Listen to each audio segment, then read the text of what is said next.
Bismillahirrahmanirrahim. Wasamaituhu, dan saya namakan, kata Kimusonif, ini kitab Nasoihal Ibad, yaitu kitab Nasoihul Ibad, artinya nasihat-nasihat hamba. Fi bayani alfadhi munbihati ala isti'dadil yaumil mi'ad, menerangkan lafad-lafad yang bisa mengingatkan kita pada persiapan untuk hari kembali kepada Allah Subhanahu wa taala. Was'alullah al-karimah, dan saya meminta kepada Allah yang mulia, ayang fa'abil muslimin, supaya kitab ini mudah-mudahan bisa bermanfaat bagi orang-orang Islam, gitu ya. Wa yaj'alahu dzakhiratan ila yaumiddin, dan mudah-mudahan Allah menjadikan kitab ini sebagai tabungan untuk hari akhirat. Jadi Kimusonif berharap kitab ini bisa bermanfaat untuk orang Islam. Ya, harapan dia mengarang kitab ini supaya ilmu dia ini kan ilmu dia ini didokumentasikan nih, ditulis, dan tulisan dia ini mudah-mudahan bermanfaat bagi orang-orang Islam. Itu harapan dia, ya kan? Dan Allah jadikan tulisan dia ini, lafaz-lafaz yang dia tulis ini, sebagai tabungan di hari akhirat nanti. Ya, kemanfaatannya diambil oleh orang Islam, lalu menjadi tabungan amal buat dia pada saat bertemu Allah Subhanahu wa taala. Jadi apa saja yang kamu sudah lakukan, ya kan, nanti di akhirat ditanya, oh saya di dunia begini, ya, menulis ini, ya kan, ada tabungan pahalanya, mempersiapkan untuk hari esok. Itu pelajarannya begitulah. Jadi kita punya karya gitu ya, memberi sumbangsih gitu untuk kemanfaatan orang banyak gitu kan. Jadi itulah keinginan si Kimusonif itu begitu. Keinginan pengarang kitab ini, dia punya karya, dan karya dia ini mudah-mudahan memberikan manfaat kepada orang Islam. Jadi dia ingin memiliki andil dalam Islam. Benar nggak? Kita apa andil kita dalam Islam? Belajar. Kalau kita ya pelajari kitab ini, kita amalkan, ya kan, sumbangsihnya kita generasi muda untuk Islam adalah belajar, ya, supaya orang Islam tuh nggak bodoh, apa saja dipelajari. Bagaimana mungkin kita bisa bermanfaat untuk orang lain, bisa menyumbang peradaban, bisa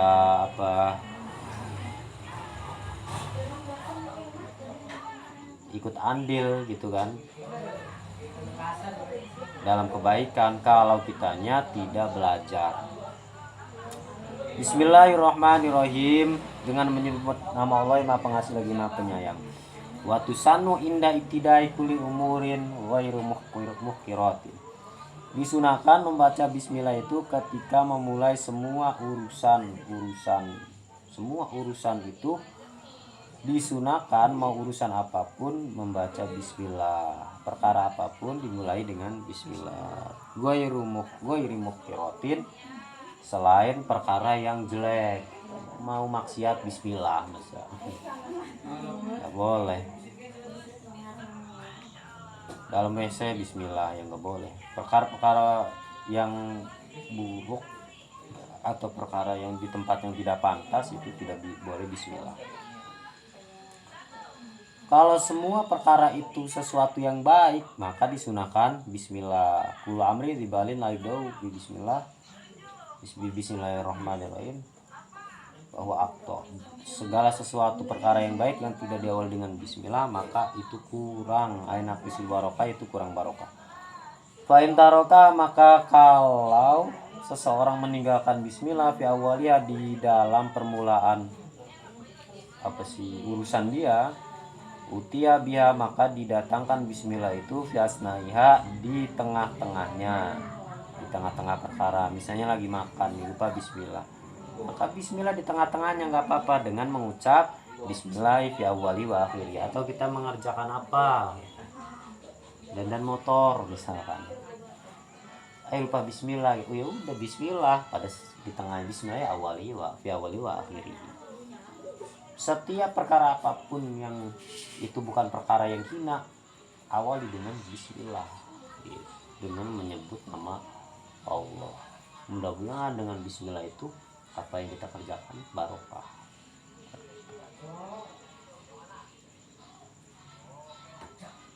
Ya supaya kita dalam segala aktivitas kita itu ingat sama Allah. Tujuannya kan begitu. Dan umpama kita lupa di awalnya, di pertengahannya kita bismillah lagi, bismillah fi awal wa akhir. Berarti kan memang agar setiap aktivitas kita itu ingat sama Allah. Kalau setiap aktivitas kita itu ingat menyebut nama Allah, bismillah kan dengan menyebut nama Allah ya, selalu menyebut nama Allah, ingat dengan Allah, insya Allah aktivitas kita itu menjadi aktivitas yang baik ya. Kalau ingat Allah pasti nggak bakal berani macam-macam kan. Nyolong resida kan, mau maling nggak jadi maling, masih mau maling bismillah, nggak mungkin, sangat kontradiktif. Nggak mungkin orang mau maksiat itu bismillah. Berarti kalau bismillah dia ingat Allah, nggak jadi dong, jadi maksiat kan.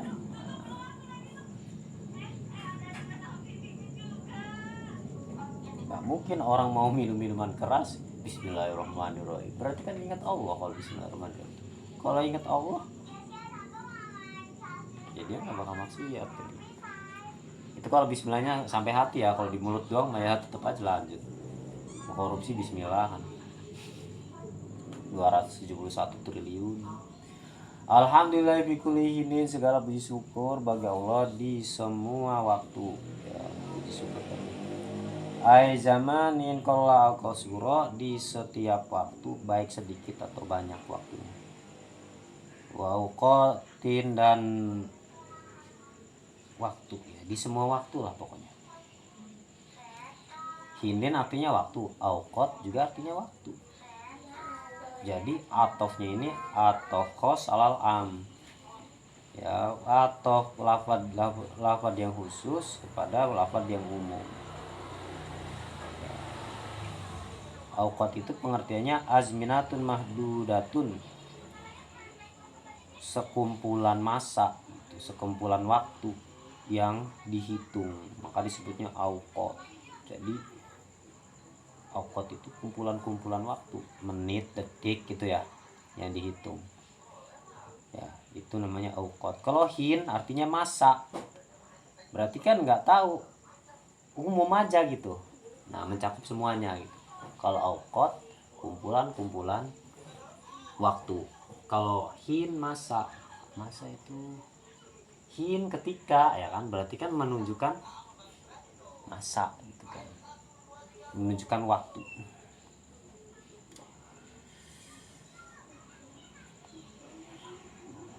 Wassalatu, dan sholawat ala rasulihi, kepada utusan Allah, asyrafal khalqi, paling mulianya makhluk, wal bariyat, paling mulianya makhluk, dan wal bariyat yaitu makhluk gitu. Bariyat ini sama artinya makhluk juga, tapi bariyat ini lebih cenderungnya makhluk daratan.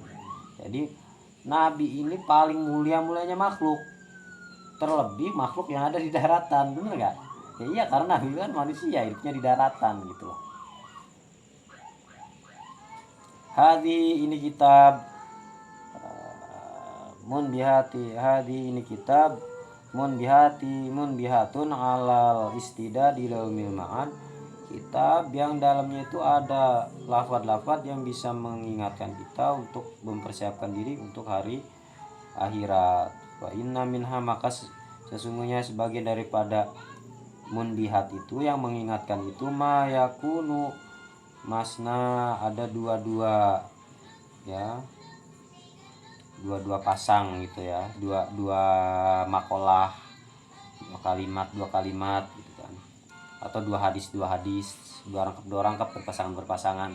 Wa minha, dan sebagian itu dari munbihat itu nasihat-nasihatnya itu ada yang tiga, misalnya 3 perkara yang merugikan, 3 perkara yang menguntungkan, ya kan, 3 perkara yang disukai Allah, 3 perkara yang dibenci Allah, misalkan. Ila tamamil basyarah, sampai 10 perkara yang dibenci Allah, 10 perkara yang disukai Allah, 10 perkara yang apa gitulah, pokoknya pasang-pasangan. 2 perkara yang paling baik, 2 perkara yang paling buruk, kan gitu. Di sini isinya begitu-begitulah pokoknya nasihatnya.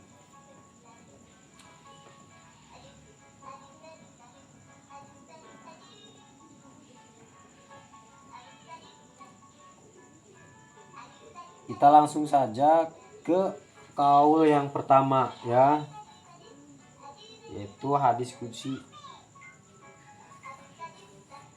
Allah Ta'ala berfirman, Allah Ta'ala di dalam hadisnya, di dalam hadis qudsi. Hadis qudsi itu hadis yang langsung dari Allah disampaikan kepada Nabi Muhammad, tapi tidak dicantumkan dalam Al-Quran. Itu namanya hadis qudsi, omongan Allah, bukan omongan Nabi, tapi tidak disampaikan kepada Nabi Muhammad, tapi tidak dicantumkan dalam Al-Quran. Namanya hadis qudsi. Begini bunyinya, ya ibadi, hamba-hamba isun, kata Allah, inni haramtu dzulma ala nafsi wa ja'altuhu bainakum muharraman.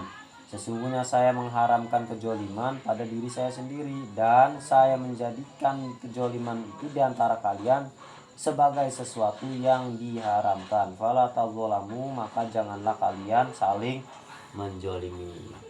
Jolim kepada Allah itu bagaimana? Allah mengharamkan jolim kepada dirinya.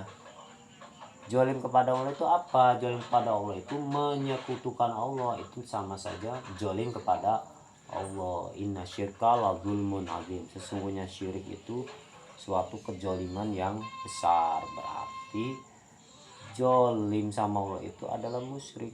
Jolim itu kan, kalau pengertian bahasanya, meletakkan sesuatu tidak pada tempatnya, meletakkan penyembahan, menisbatkan penyembahan kepada selain Allah, berarti jolim dong. Berarti dia, orang yang menyembah selain Allah itu menjolimi Allah, benar gak? Maka Allah pun mengharamkan kejoliman itu kepada makhluknya. Jadi fala tadzalamu, maka kamu semua jangan saling jolim gitu. Saling menjalimi sesama manusia, baik tidak juga, baik juga kepada Allah. Berbuat buruk sama manusia berarti kalau jolim sesama manusia kan. Kalau jolim kepada Allah berarti dia menyekutukan Allah gitu. Jadi baik sama Tuhan, baik kepada makhluk. Ya ibadi, hamba isun, kulukum dolun. Wahai hamba-hambaku, sesungguhnya setiap kalian itu adalah sesat. Illa man hadaitahu, kecuali orang yang aku beri petunjuk. Fastaduni adiku, maka mintalah petunjuk padaku, maka aku akan beri petunjuk. Yang tahu segalanya itu adalah Allah.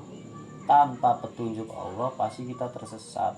Maka minta petunjuklah kepada Allah supaya kamu tidak tersesat. Ya kita kalau mau minta petunjuk itu kepada orang yang tahu. Misal kita pergi ke suatu daerah, ke Pulau Jawa misal, kita nggak tahu jalan-jalan di Pulau Jawa, pasti kita minta petunjuk kepada orang yang mengetahui jalan-jalan di Pulau Jawa, bener nggak? Ada pemandunya gitu loh. Ya kita petunjuk sama yang tahu, nanti ditunjukin, nurut. Nah, lu kalau mau ke Banten nih, lewatnya sini, rutenya begini. Allah mengutus Nabi Muhammad tuh, yang tahu petunjuknya tuh kan Allah, ya kan? Terus Allah mengutus pemandu petunjuk itu, Nabi Muhammad, bener ya? Jadi Nabi yang mengarahkan itu, bener ya? Jadi makanya disebut Rasulullah, utusan Allah. Ibarat ini, ibaratnya seperti pemandu wisata gitu kan. Nih di sini tempat yang bagus, di sini jurang gitu kan. Jadi Nabi Muhammad itu utusan Allah yang memandu perjalanan kita di dunia gitu. Nah, terus Nabi Muhammad bawa buku panduan gitu loh. Panduannya dari siapa? Dari Allah. Buku panduannya itu ya Al-Quran itu loh, kitab gitu kan, kitab dari Allah. Tapi waktu itu Quran bukan berupa buku ya, maksudnya kita ininya begitulah perumpamanya. Nabi Muhammad yang tahu gitu dari Allah mana yang jalan yang benar, mana jalan yang salah gitu kan. Nah, jadi kita mengikuti petunjuk Nabi Muhammad. Benar nggak? Carilah petunjukku maka aku beri petunjuk. Melalui siapa? Melalui Nabi Muhammad. Nabi Muhammad meninggal, tidak ada lagi. Melalui para sahabat meninggal melalui orang-orang yang mengikuti mereka gitu kan. Sampai sekarang petunjuk itu. Kalau kita mengikuti itu semua, ya kita pasti dapat petunjuk. Ya ibadi wa hambaku kullukum ja'in, setiap kalian itu orang yang lapar, ilaman at'amtuhu fastat amuni. Setiap kalian itu adalah orang yang lapar, kecuali orang yang saya beri makan. Maka mintalah makan kepadaku, maka aku akan beri makan kalian.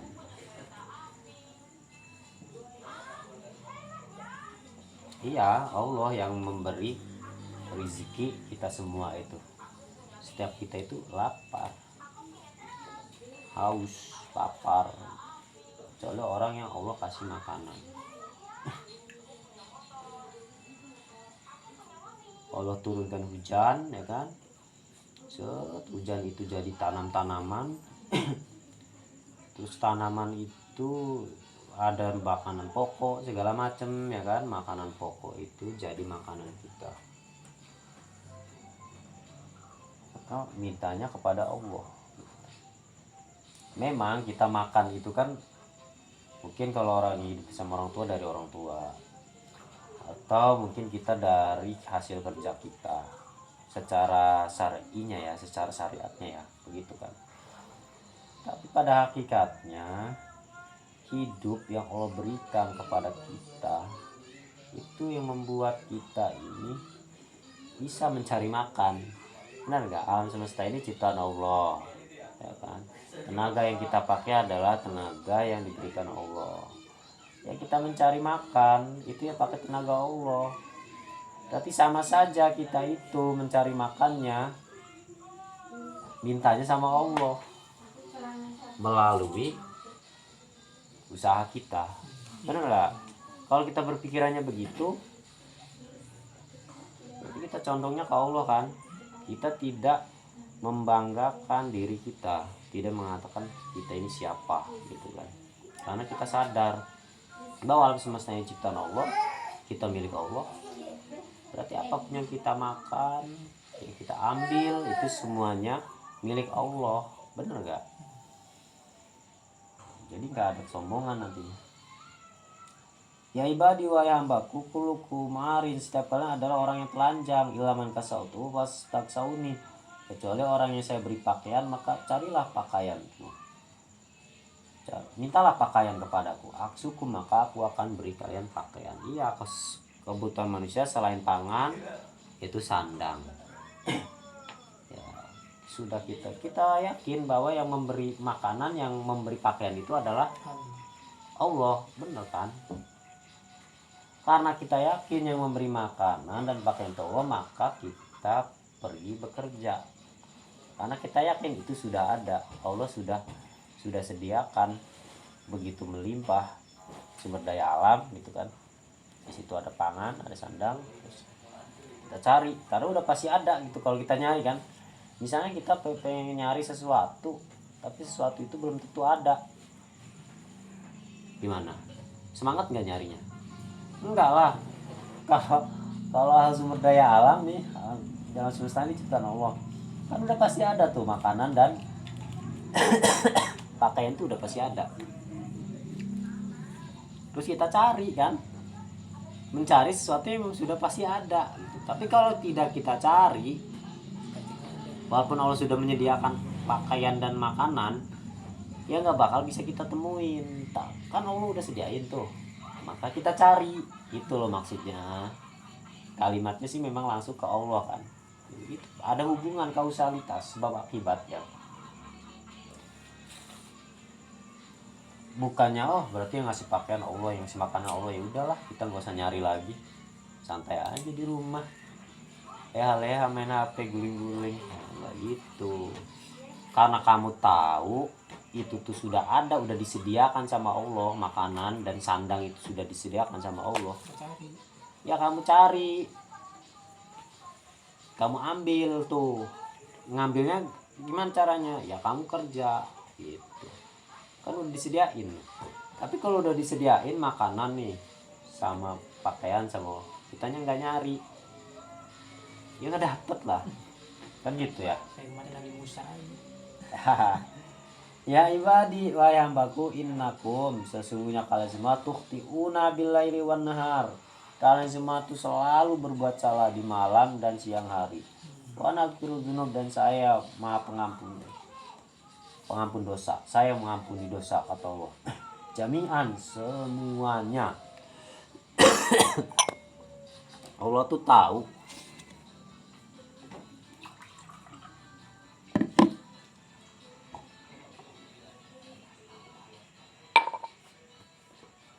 Allah tuh tahu kita semua itu selalu berbuat salah siang dan malam. Makanya Allah mempersiapkan ampunan buat kita. Maka Allah menyifati dirinya Ghafurur Rahim, ya kan? Maha pengampun dan maha penyayang. Ya itu fungsinya sifat Allah yang Ghafur itu adalah untuk orang-orang maksiat. Karena sifat ampunan itu buat apa? Sifat pemaaf itu. Sifat maha pengampun itu buat siapa? Buat orang maksiat. Enggak, berarti Allah orang maksiat pun Allah sayang. Kalau kita sama orang maksiat benci. Tuh. Bencinya jangan sama orang-orangnya tapi sama maksiatnya. Maksiatnya Allah benci, tapi Allah tidak membenci orangnya maksiat itu. Makanya Allah kasih ampunan ya. Sedangkan kita nggak gitu. Kita tuh kalau benci sama orang tuh subjektif, tidak objektif. Dia melakukan kesalahan, ya udah kita benci semuanya, baik buruknya kita anggap buruk. Nggak objektif namanya. Kan manusia mah bisa benar bisa salah. Lantas karena dia itu pernah punya salah sama kita, benarnya dia kita anggap salah, lah nggak masuk akal. Ini bukan kedengkian. Hah? Iyalah. Allah mempersiapkan sifat ampunan Allah itu untuk orang yang bermaksiat. Berarti agar sifat ampunan Allah itu ada fungsinya, ya kita maksiat. Bahaya dong. Allah. Iya, kalau orang yang pemikirannya jelek kan pasti mikirnya Allah Maha Pengampun ya. Allah Maha Pengampun. Ya udahlah, ya nggak gitu juga lah. Namanya kan tukhtiun, salah. Ya kan? Namanya manusia bisa salah. Ada saja. Allah Maha Pengampun, bener lah. Karena Allah itu tahu manusia itu tempatnya salah, makanya Allah ngasih ampunan.